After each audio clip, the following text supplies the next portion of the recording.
In this episode... Show me the Mané. Yo, if we call him Sane and Mané, why don't we call him Kane? How have you managed to get Harry Kane into the fucking intro? A-N-E. It's Sane, Mané, Kane. But he's fucking dead. Yeah. But why don't we call him Kane? It doesn't work. I'm going to call him Harry Kane from now on. Just kill it out when he says, show me the Mané. The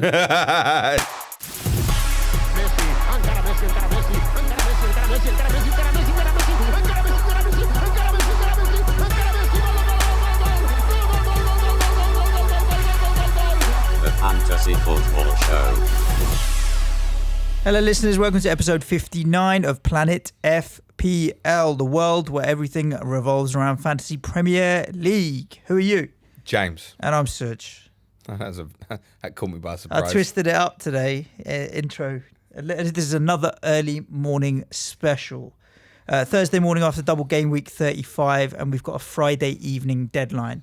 So we need a quick turnaround on this podcast just to give you time to listen, and we'll keep it short, 59 minutes. Cool.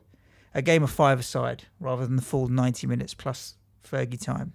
We got Manchild on the mics and the camera, so fast turnaround today. So the sound will fast. be better. Why you edit so fast? There we go. So end of double game week 35 into game week 36. 3 game weeks to go. Yeah. Real end of the year, end of kind of season vibe going on, man. Yeah. Ben Crellin now has nothing to do till the fixtures come out. Yeah. Poor sod. I'd like to be in his shoes because we got tons to record. This is for Ben. This is his holiday, isn't it? Yeah. So much to discuss, but not as much maybe as we would in any normal footballing kind of week. We did our halfway house episode on Monday where we went through most of the games. There've been 5 games since. We'll have a quick chat about those. A few public service announcements as usual. Haven House Mini League winner. My marathon's 3 days away, mate. This time in 3 days. What's the time? Are you shitting it? You've done it before, right? 11 years ago.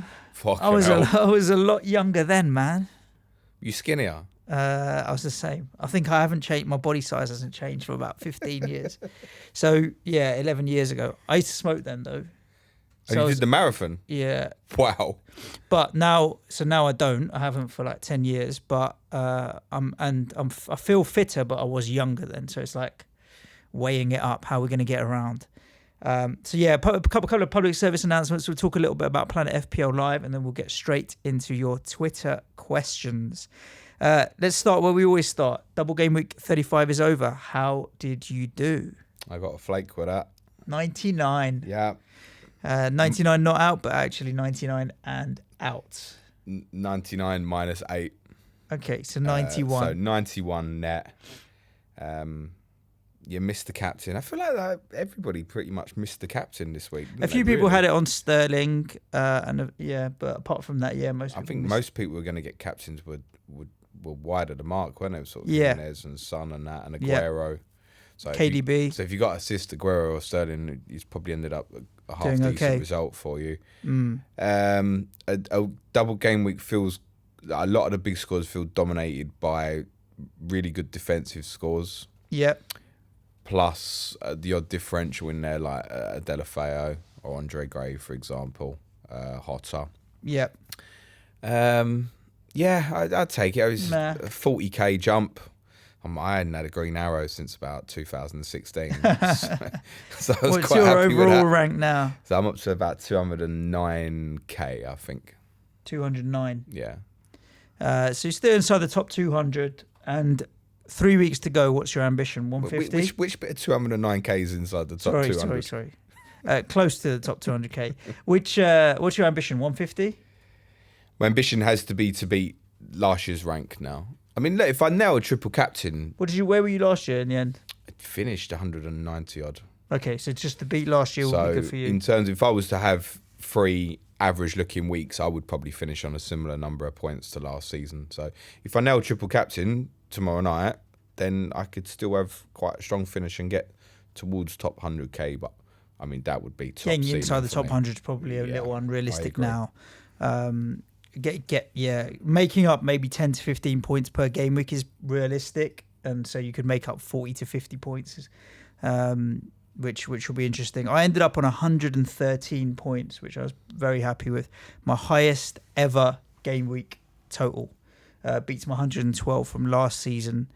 Built predominantly on defensive points, like you said. I had Matt Ryan on my bench, 12-pointer. Johnny Otta, 18 points. Nice cheeky double assist from him yesterday. It could have been more if he had kept that bloody clean sheet, which we'll talk about. But yeah, I was so ready to tweet.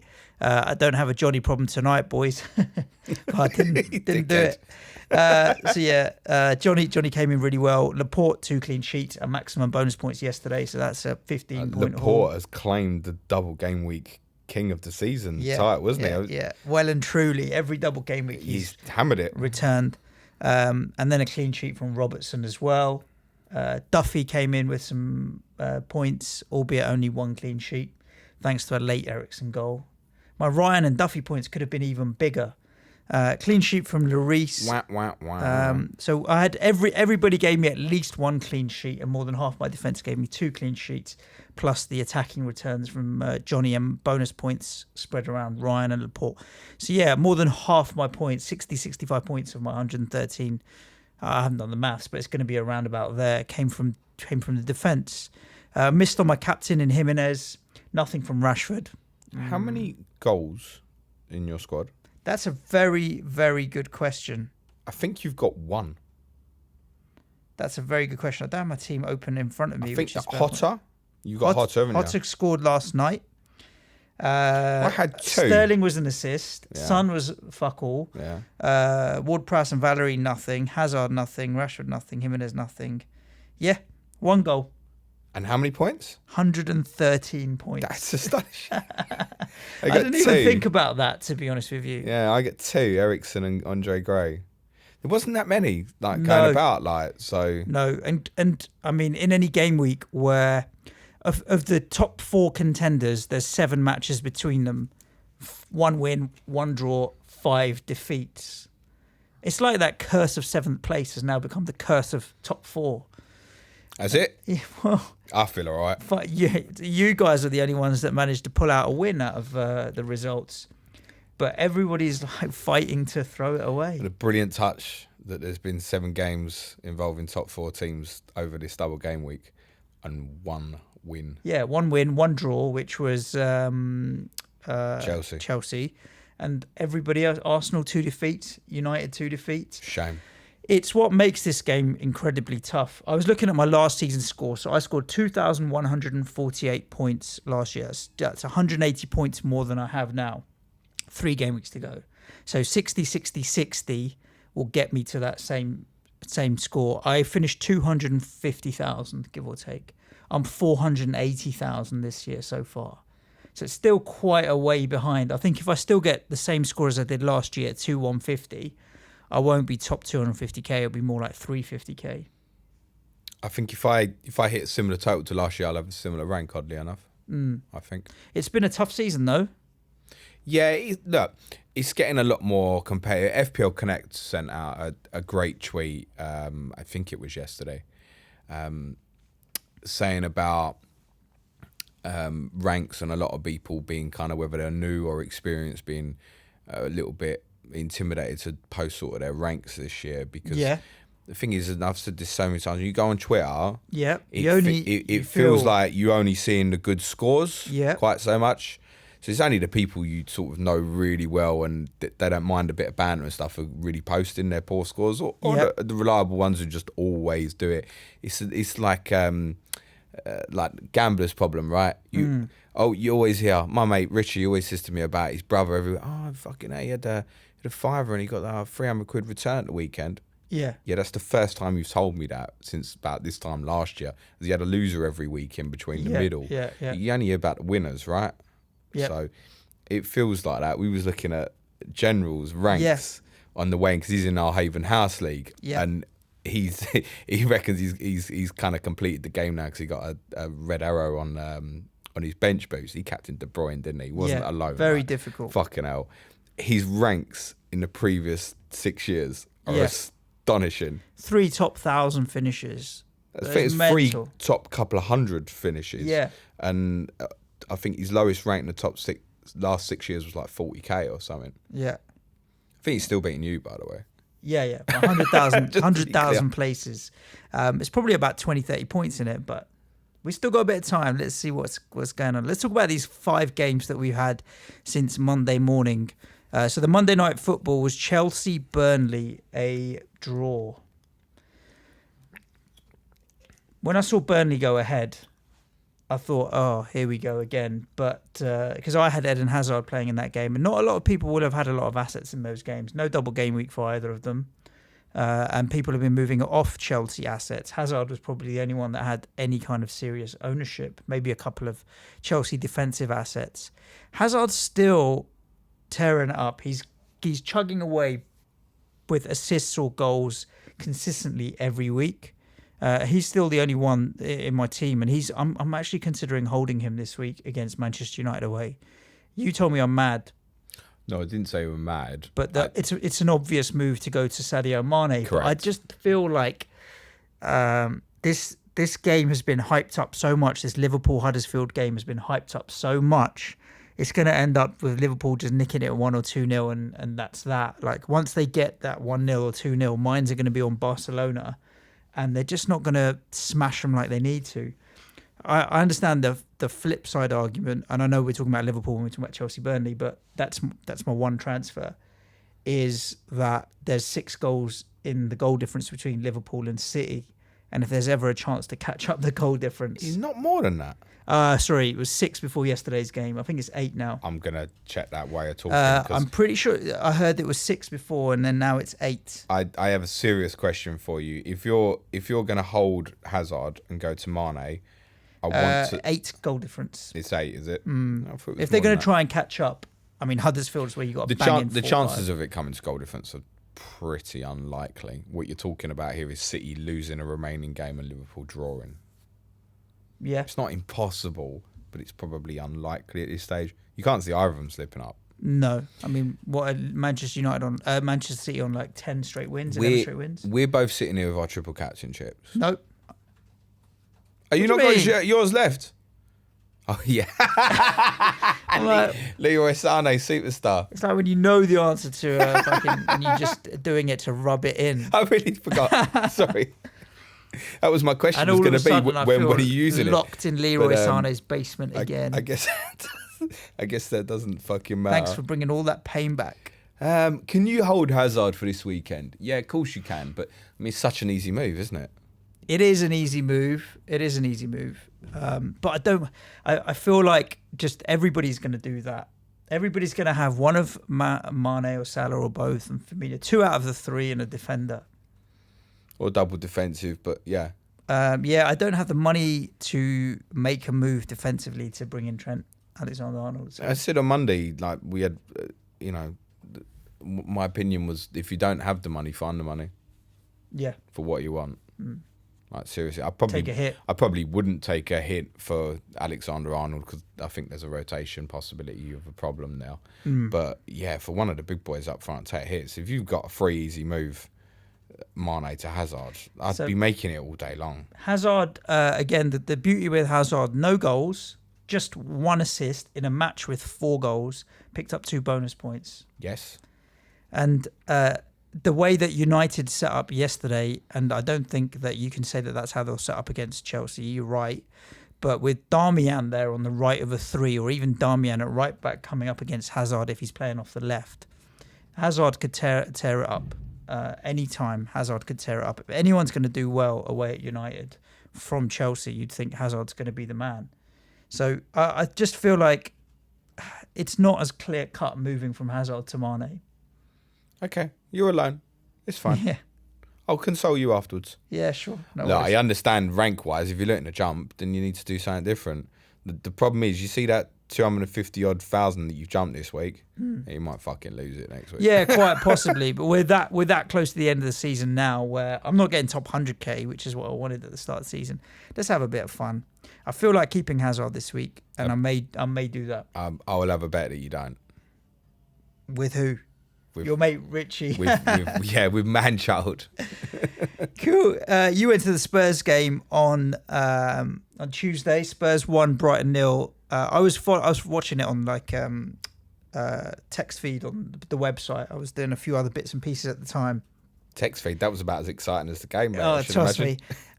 It got to like two-thirds, three-quarters of the way through the second half, and I was just thinking, James is there. Like, this has got to be one of the worst. Like Tuesday night, miserable, watching a 0-0 against Brighton.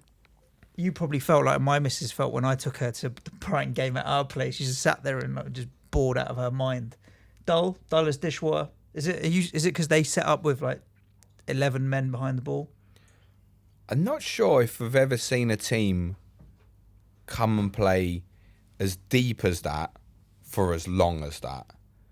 So, if they'd have been holding on to a lead sort of last 20 minutes and they get that deep, we kind of ended up that deep in the last 10 minutes at City, for example, in the Champions League. But to play like that for a whole 90 minutes, I couldn't, on the way I was trying to think of another game I'd watched live where I'd seen a team just literally just stay that deep against us. Mm-hmm. I couldn't think of one. Now, there's two ways of looking at it. One, you can say, and the comments to me when I walked in the work office yesterday was, they deserve nothing. If you go there with no intention of trying to win a game of football, what's the point? It was awful to watch, etc. That's one side of looking at it, and at the end, they got nothing. The flip side of that is going, well, they defended so well. And I've spoke so many times in the 2 years we've done this podcast about saying how we will struggle against teams who sit down with banks of 4+4, etc., and sit in. Yeah, I mean, if you see the Spurs starting lineup and you see Moura and Son, what are Moura and Son's two biggest assets? Pace. So if you don't give them the space to get in behind, then you're playing tactically the right setup. Well, they played. I thought we set up wrong. So Moura and Son played as basically out and out wingers. Yeah. Now the problem with that was Llorente couldn't win nothing. Oh, Mr. Toilet against Dunk and Duffy. Yep. And no scraps. Ali and Eriksson never got close enough. So if Llorente does have a strength, and there ain't many, it is that if you feed it off him, he can hold on to it. But you've got to get close to him. We never got close to him. Any ball that went in the box, Duffy and Dunk will win him. Yeah. So I felt we set up tactically wrong, and then Ali got a bit close the second half. He tried Moura through the middle for a bit. Nothing was particularly working, and it did look like it was going to come down to a long-range goal. In terms of formation, how we played, I've spoken in the past about us playing with sort of false nines, etc. Like Alderweireld and Vertonghen's average position would have been like central midfield players. Yeah. They spent the whole game in their half, basically. That's how high we were. It was basically a game of football played. The graphic played in one half of a pitch. Yeah, they had that graphic on the BBC come up. The average position of the Brighton players and the average position of the Spurs players. And I've not seen it, but it's shocking. It was compressed into 2/3 of the pitch in front of their goal. Brighton, did they fill you with any more confidence? I'm a Ryan and Duffy owner. Newcastle at home this weekend. Newcastle are safe. Brighton need a victory to guarantee safety, in my opinion. It's not guarantee safety, but it will do with the goal difference. Yeah. So realistically, Houghton's going to get them up for it. It hasn't surprised me that they only conceded one goal in the last two games because Dunk and Duffy are not bad defenders. They didn't become a bad defensive team overnight because of those two defeats in game week 34. Newcastle at home, they're going to be so charged. Keep it tight, keep it steady. And if we nick a goal or two, we're going to win this game. I feel like I'm going to play Duffy against Newcastle at home. I'm leaning that way as well. So my choice is basically Duffy or Yoshida this weekend. And actually, I'm probably leaning towards Duffy as well. It's important to note that obviously Brighton kick off at 5:30 on Saturday and Cardiff will have gone to Fulham in the 3 o'clock. Now, if Cardiff have got beat, then Brighton suddenly would probably be looking at the Newcastle game and going, draw would be all right here. Yeah. 4 points with Cardiff only having 2 left with the final one at Old Trafford. Yeah. I know Brighton have got a horrendous run in as well, but they'd probably be looking at it and going, that would mean Cardiff would have, because of the goal difference, Cardiff would have to win both games. Mm. So I don't know if that would potentially change the mentality. I do think Fulham will beat Cardiff at the weekend anyway. and that leads me Fulham are on a roll, mate. That leads me to think that for Brighton, yeah, Duffy, I probably am going to go that way. Let's talk about Watford 1, Southampton 1. Fastest goal in Premier League history. Like on not the last And pod, of all the people to score Shane Long. Shane Long. On the last pod, not the last pod, the one before, I was talking about avoid Danny Ings, and you kind of interjected and went, "Were you saying Shane Long?" And I was like, "Forget that." Yeah. The amount I still say forget the amount that. of time it took me to pause sentence and say, "No, forget Shane Long." He'd scored in quicker last night. Yeah. That'll never get beat. No. Ledley King's record of 10.1 or something, that stood for Long time. like 19 years. Yeah. And he's beat it by 3 seconds, mate. It's not going to happen again. No, I mean, that's the only way. The only other way you can score a goal that quick is literally whack it off the shoot. centre. Yeah, Shoot. centre shot. But that's never going to happen at the start of a game because the goalkeeper's properly prepared, right? Yeah, exactly. So, no, mad. That'll never get beat. Shane Long will forever become a Premier League quiz question. What a guy. Yeah. It was. I watched the highlights of that. Andre Gray putting that goal in late saved quite a lot of people. So many people made the move from Deeney to Gray. And it was kind of, I suppose it was the sensible, logical move to make. So it's good that he scored and paid back the faith that people put in him. Albeit he didn't play particularly well. And he should have scored. Actually, he should have scored in the first 2 minutes of the game, and then obviously scored the equaliser as well. It looked like a really fast-paced and enjoyable game. It looked like Southampton played particularly well in the first half. I felt like for my Southampton three, Yoshida, Ward-Prowse and Redmond, like over that double game week, I don't know how much closer I could have been with those guys. Yoshida, the free chance at the weekend. Ward-Prowse, I think... You didn't get any returns out of these guys, did you? No, nothing. Ouch. Ward-Prowse, I think, joint with Moutinho, most crosses over the double game week. Yeah. Redmond's hit the post last night, set up Bertrand, hit the post. I felt like I just had so many near misses with them. So actually no regrets, and I think I will get returns out of them in the remaining games. I'm a little conscious of leaving potentially Yoshida and Ward-Prowse on the bench this week. I've got Valerie and Ward-Prowse at home to Bournemouth. But the thing is, Bournemouth blanked last weekend, and Bournemouth don't blank often twice in a row. You can't predict them. That's the problem. So I'm going to bench. I'm going to be benching my Southampton players this week in Ward-Prowse and Valerie. It's a fixture that Southampton have normally done quite well in. It's normally been quite low scoring. I said that to you earlier in the season when they played at the Vitality. Since they come up, it's been quite a low scoring fixture. Suddenly, I'm already moving from Duffy to Yoshida. Oh, really? I'm really undecided on that one. I think it's a tough call. I'm not. My Southampton players are being benched this weekend. Watford, we're considering any more or less than now between now and the end of the season. Got better the longer the game went on. I think if you've got Delafeu, etc., it's all right to hold on to. I think I'll probably play Andre Gray this weekend. Yeah. At home to Wolves. I think Wolves will be very up for that, following obviously the semi-final. Yeah. But I think it's the last game before Deeney's suspension ends, so I don't see having started both in the double and then playing on a Tuesday. I don't see why he wouldn't start again up front. Watford made far less changes during their double this time than last time, and actually across the board there were a lot less. I got 20, changes. 25, 26 games out of my lot. So out of 29, I had 28. Yeah, The only one I missed was Loris. Out of 27, I had 25. Lloris and Valerie missed a game each. So not bad at all. Right, let's talk about last night's matches. So enjoyable. Just watching the score come up 1-0, 2-0, So 3-0. Again yesterday, for the first half, I had the website up open in front of me. I saw Arsenal at 65% possession in the first 20 minutes, yet Wolves had 6 shots and Arsenal had 0.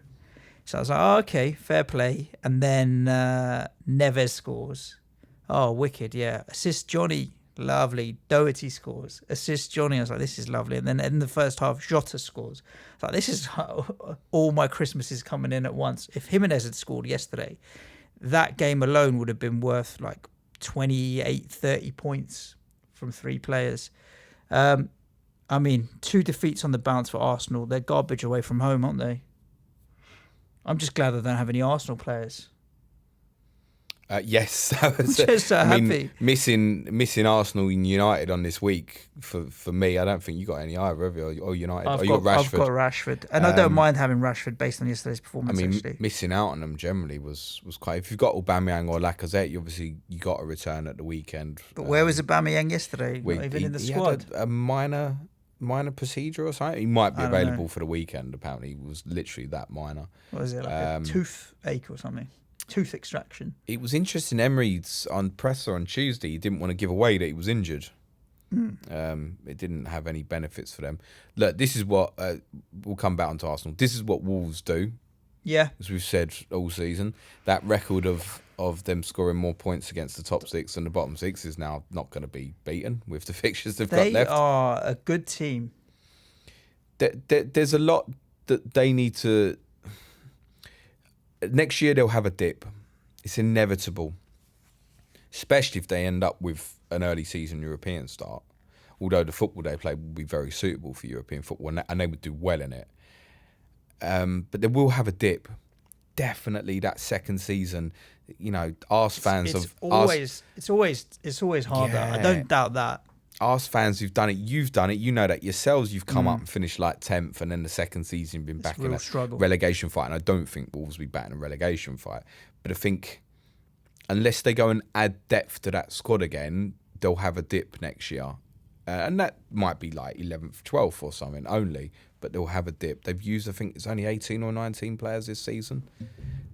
They've been lucky with injuries. Look, it's potentially, in terms of the way they manage the fitness, etc., has probably massively helped. But I think they've got money as well. They'll invest. Yes, they will strengthen their squad, and as long as they keep their hands on Nuno Espirito Santos, they'll be doing well.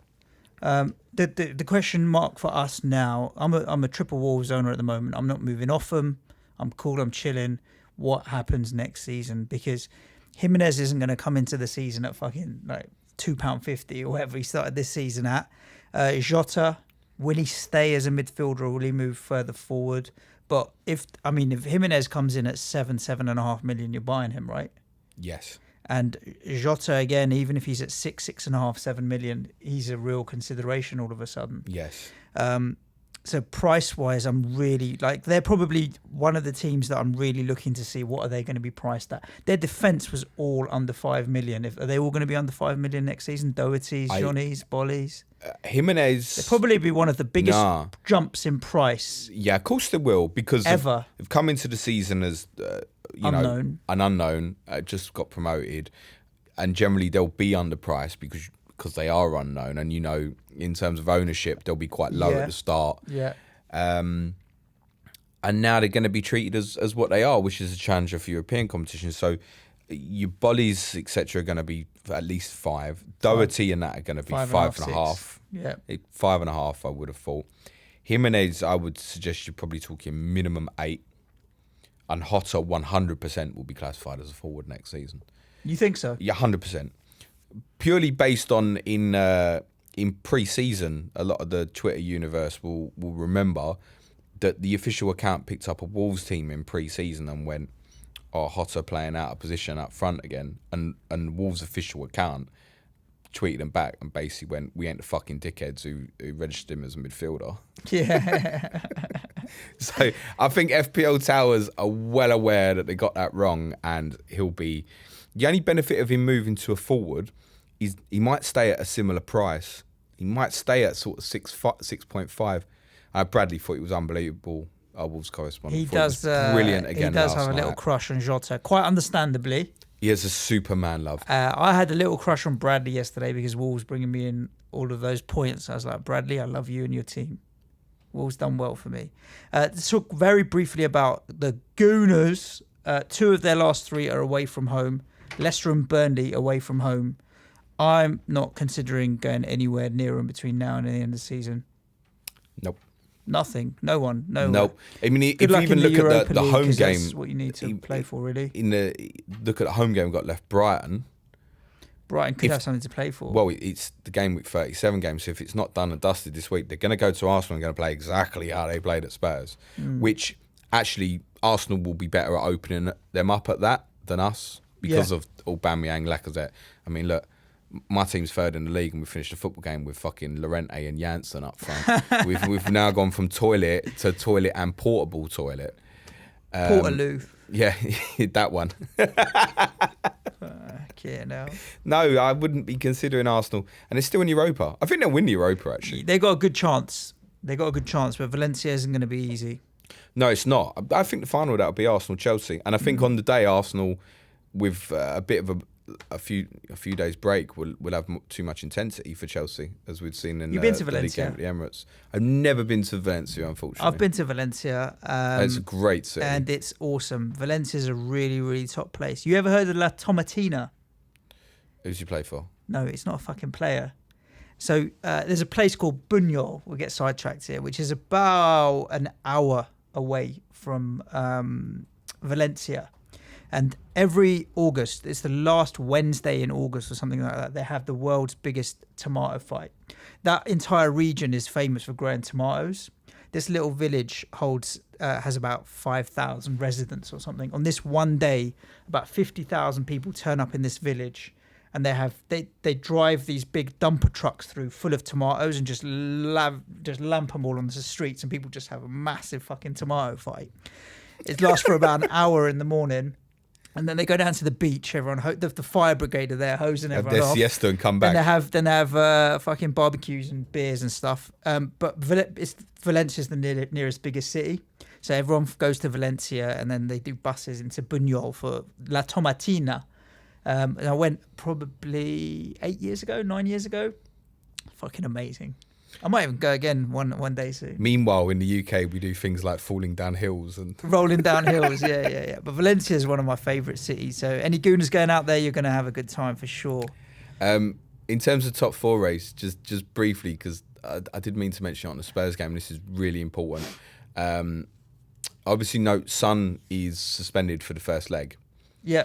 So Moura's pace in that first leg is essential to Spurs.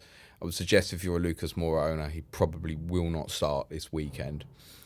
There may be further rotation in terms of Eriksen Ali. I'm not sure.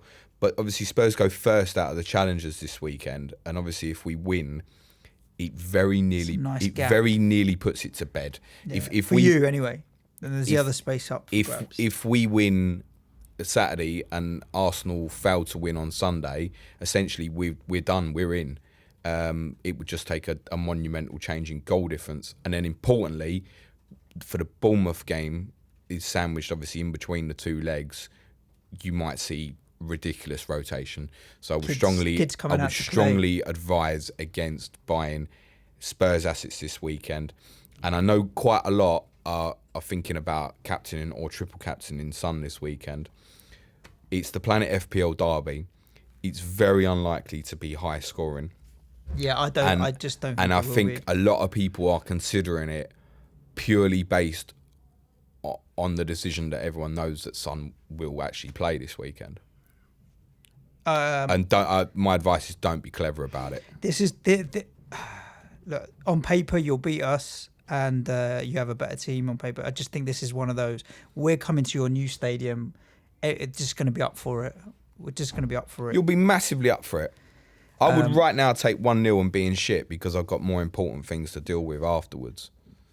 And I don't mean that disrespectfully. I know you will come and you will have the game of your season because you always do. Yeah, but I hate having that mindset because I feel like nervous now about it. I really feel a bit nervous about this game. But let's see. We'll talk about the Planet FPL derby. Bless. United City. To be fair, United put up a fight in the first half. And give them that. In the first half for sure. But net, I mean, City are just too good. Toughest game. This was the game week that was going to define their season. Spurs at home, United away, and they come away with 6 points, 2 clean sheets. Thank you very much. I thought they were nervous, City. Yeah, unsurprisingly. But I thought United played well in terms of Rashford. Oh, I love Rashford. I think I got a little crush on him and his go faster stripes and his hair and stuff. I think he's just a beast, that guy. I think You mentioned in the last show, get rid of Lukaku and make him your main man centre forward. He'll bang in 20, 25 goals a season consistently for the next 5 years, 10 years, comfortably. That guy, he's that good. But then net.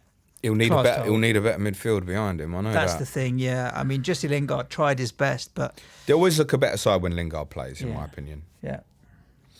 City won easy in the end. Like I said, I thought they were nervous. But United didn't roll over. They did put up a bit of a fight.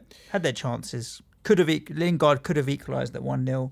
United's going to be a real consideration after this weekend, as I said, with those two fixtures, 37-38.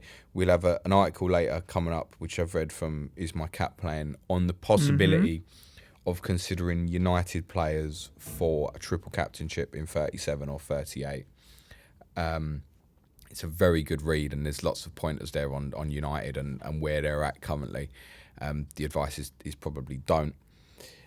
On City, really keep an eye on team news, because obviously Fernandinho went off, although it was kind of suggested that he could have carried on. Gundogan also picked up a heavy knock and would be doubtful for the weekend. And so it might be, careful, I must stress that, but it might be Leroy Sané time. Leroy Sané. Do you know who's got Leroy Sané in his team? That guy. Manchild, the producer. You got Leroy Sané. Yeah, he's got Sané and the Mané. You know who else he's got? He's got fucking bouncy castle Lukaku. Yeah. Phil Jones. Ashley Westwood, who I'm going to buy Sané, Mané, and Kane next year as well. Did a brilliant thread on Ashley Barnes the other day. It's had over 500 likes, I think. He told me Ashley Westwood won their Player of the Year award last night. Oh, did he? Yeah. So DJ in the house. They assumed Ashley Barnes would have won it, but there you go. I own Raheem Sterling at the moment from City and Laporte. I think Sterling is by far and away the best City asset to own at the moment. He's just a beast, that guy. Yeah, I'm in. I've got Laporte and Aguero, which is obviously fine, and obviously I need to go into Liverpool. And then in 37, I'm going into City. So, I mean, if Sané plays this weekend, that's where I'll go, I think. Yeah? Yeah, Eriksen to Sané, I think, is where I'll go then. Those are the games. Net, not bad. So into 36 we go. We've got one free transfer each. What are you thinking at the moment to make two? Yeah. -4, as I said on the last pod, 4.4 million in the bank. So it'll be KDB to Mané. Obviously, KDB's injuries are fucking sick, and I was going to do Eriksen to Mané. And I'm going to go Andre Gray to Firmino. The alternative is keeping Gray and going Eriksen to Salah. This New York thing has really put me off. And I think if I'm going to get him in, then I'm still going to triple captain Mané. And therefore, I'd rather have the money that I can spread better for the remaining weeks afterwards. So I'm almost definitely going to go, having said I'll probably play Andre Gray this weekend, I won't. I'll go Firmino and I'll go KDB to Mané and I will triple captain Mané. I have one free transfer. I have no money in the bank, or if I do, I've got 0.2 or something. Hazard to Mané is the obvious move that gives me triple Liverpool in Robertson, Mané and Firmino. And I feel like it's a covering move that covers me against what everyone else is doing. But otherwise, I'll be leaving my team as is and rolling my transfer, which means, I'll be going into this week with Lloris in goal, Robertson, Laporte, that's Huddersfield at home, Burnley away, and Duffy against Newcastle at home, Son, Jota, Sterling, Hazard, Rashford, Firmino, Jimenez, Johnny, Ward-Prowse on the bench, Ryan on the bench. I feel like I want to play Ward-Prowse once between now and the end of the season as well. Yeah. I know that he's returning this at weekend. Some point. James Ward-Prowse will return this weekend. You heard it here. Yeah, done. I still can't. We'll find a way to get him into my team. Do you want to do public announcements or Twitter cues? I want to do 2 public service announcements very quickly, and then we'll do the Twitter cues, because quite a few of the Twitter questions we have covered. Do we know who won the FBAs? We don't. I really haven't got a clue. Was it last night? For sure. Yeah, I think it was last night. I thought it was Thursday night. You do the public announcement, I'll have a look. Yeah, I thought it was Thursday night. Oh, is it? Yeah. I think it's tonight. And I actually think it's still next week. It's definitely Firstly, so as I mentioned earlier in the show, ladies, gents, 3 days until the London Marathon, which I'm running for Haven House Children's Hospice. It's a children's hospice here based in North London that helps children and their families with life-limiting conditions and who are also terminally ill. So Planet FPL listeners and the FPL community have donated over £1,500 to this cause now, which is mental. It's way more than I expected, and I'm just incredibly grateful for it. I will retweet the link, but if you have a look on our Twitter page at Planet FPL Pod, you'll find the link, havenhouse.org.uk / my first name - surname. We put together a Haven House Appeal mini league, which is running for game week 35, 36, 37, and 38. A 4-week mini league for everybody that's sponsored me or the hospice has been sent the code to enter the league. 72 people in the league at the moment. Each game week, the winner of that particular game week is winning 10 quid in cash, and the winner overall over those 4 game weeks is winning 25 quid in cash. As paid for by me. So who's the double game with 35 winner? Richard Shooter. Richard Shooter, whose team is Deanie Do Well. Deanie Do Well. Oh, no, he got fucking sent off last week. Not really. He did. 127 points this game week. He was just ahead of Steve Goad, 122 points, and Dan, FPL Chancer, with 119. Who was nice fourth? Score. I was fourth with 113 You were fourth? points. What are you going to do? Pay yourself a tenner? No. It's only the winner. So Richard Shooter, you win 10 quid of the Queen's finest sterling cash money. Nice. If you do want to sponsor me between now and the season, you'll still be getting sent the link. There's only 24 hours between now and Friday night to get into the game week 36 chances. So do so. We'll send the link out again. But well done to Ricardo. And the second public service announcement. You ready for it? Oh, I'm ready. We've put it out on Twitter already, so people should be aware. But those that haven't or don't waste countless hours on Twitter every day. Planet FPL Live, 18th of May. It's happening, James. It's Planet FPL Live plus FA Cup final. I can confirm that I know of at least one person that is flying in for this. Yeah, mad. As soon as I see that, I'm just like, you're mad. It's going to be great. So we're putting on, it's 2 seasons now, over 150 episodes we're pushing. And so we've decided to do our first ever live recording of the podcast on FA Cup final day. It's a Saturday, which means it shouldn't interfere too much with work for hopefully most people, although obviously people do work on the weekends.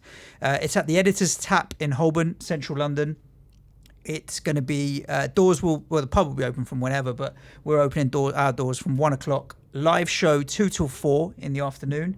We'll have Q&A, we'll have some special guest appearances, we'll have some fun and games. The season will be over, so we'll be looking back at the season. All our fuck-ups. And all of that kind of good stuff as well. So we'll wrap up our show by 4, and then the FA Cup final is at 5. Open to everyone from the FPL community. It's going to be a real good laugh. Tickets are £5 or 2 for £9 because we want people to come with their friends, which gets you a free drink on arrival. Just to be clear, we're only charging so that we can make sure we know how many people are going to turn up. We have a max capacity of 100 people. So, you'll get a beer on arrival or a soft drink or whatever, or maybe some chips, chunky chips. We should ask the food menu looks good, actually. Yeah, we should ask the venue if they do chunky chips. Let's make it happen. Let's do it. So Planet FPL Live is happening. It's going to be a really, really good day out, bringing the FPL community together, end of season vibe. Hopefully the weather will be nice and sunny.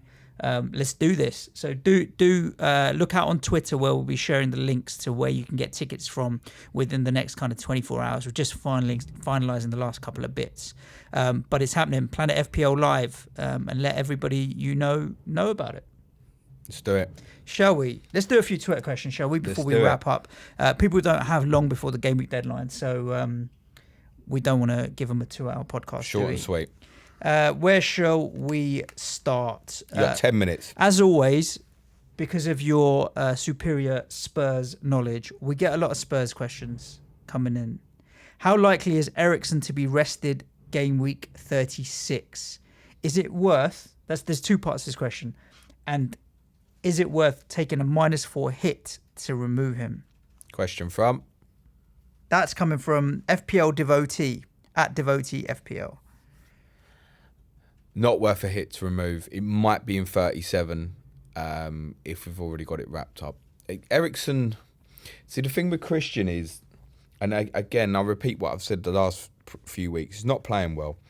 In the second half, he took the initiative to try and make things happen. But bluntly, because he's the only one who's good enough and can, Ali doesn't have the ability really to unlock doors. It's all through his movement and his positioning, etc. Christian can find the pass. And a lot of it was wayward in trying to do so Tuesday night, but he came up with a big moment in the end. And because of that, his position in the team really is generally quite assured. I would say Eriksen starting this weekend would be about 80%. 80% likely. Yes. Okay. Louis Huey on Twitter, Lewis Hewitson. He had a great game week as well. Would like to know, could his proposed move of Jan Vertonghen to Laporte be the most boring move in FPL history? Yeah, possibly. I'm not sure. I'm not sure Wade forced that one. I made the move from Fabianski to Patricio once. That was not very exciting. We've all made the odd boring transfer before. There's a time for boring transfers. I don't feel like this is it. So, no. Thomas Bracken asks a question, as does Jimmy Mac and Cheese. Both have a very similar question. Jimmy Mac and Cheese at Claret FPL. If you're downgrading KDB, as many are, Siggy or Jota? He's looking to raise some funds.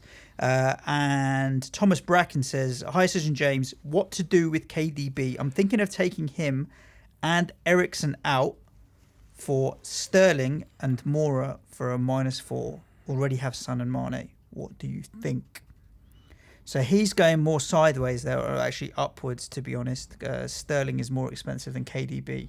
But Siggy and Jota are also really good assets. Sigurdsson's consistency. Yeah. Wolves playing well at the moment.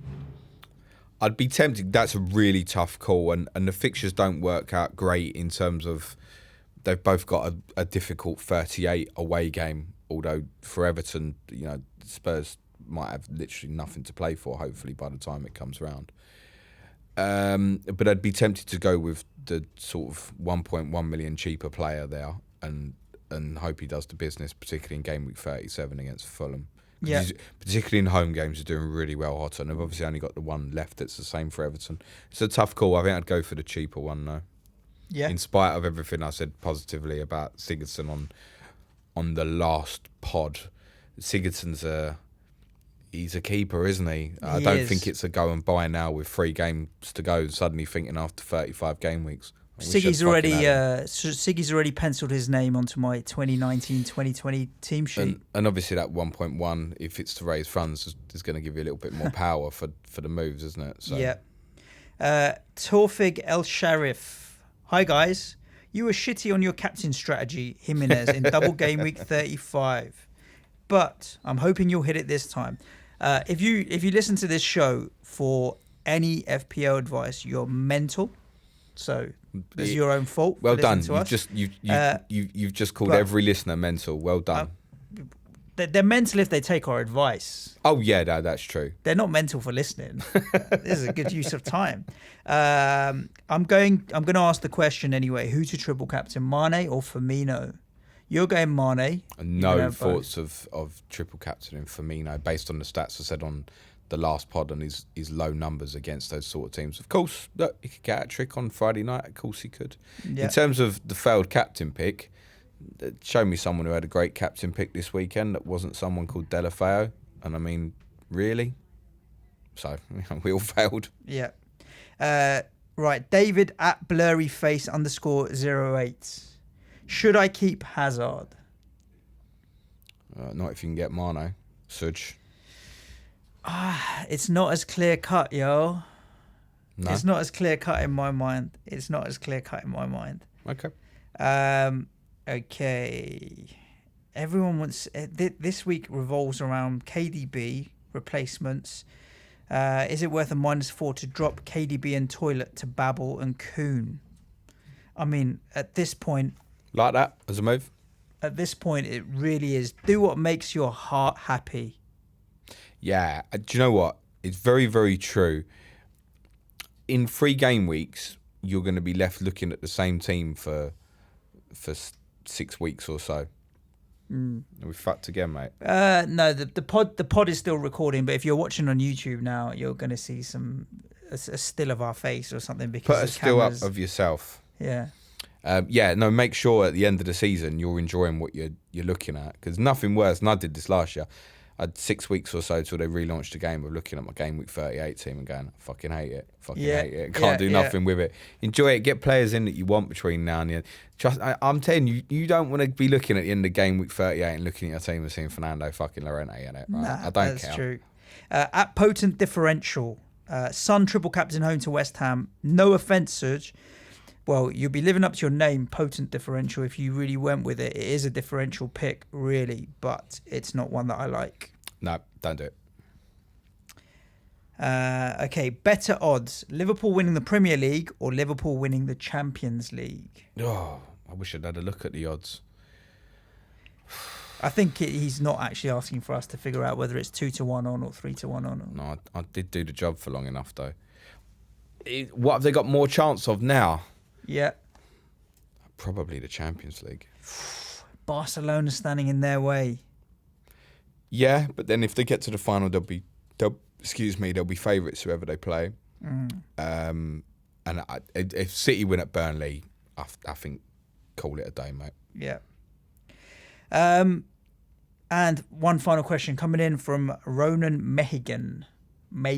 I'm probably butchering that. Mehigan. Would you take Gylfi over Bernardo for the rest of the season if you had to have one or the other?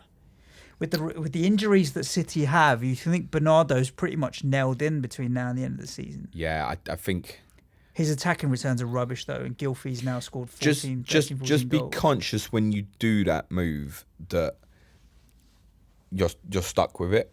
Yep. And if you then want to suddenly move towards Sané or a Sterling, you're probably going to find that very, very difficult if you don't already own. That's the only thing I'd be conscious of. My thoughts on City. And it's obviously easy hammering into Liverpool for me this weekend. But my immediate thoughts is to watch this weekend, particularly Sané and Bernardo to an extent, and then make a move for one of them on 37 is probably my thinking. Interesting. Right, that's it for now. People need time to listen to this, figure out their shit, and don't forget it's a Friday night deadline.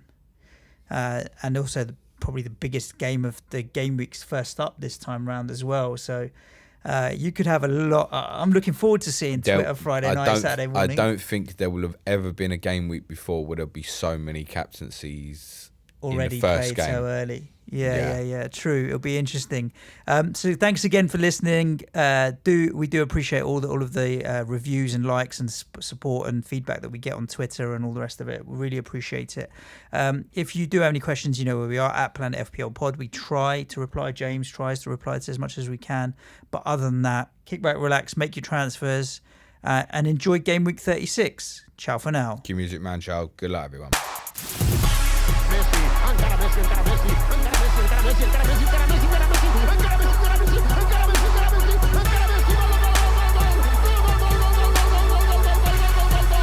The Fantasy Football Show.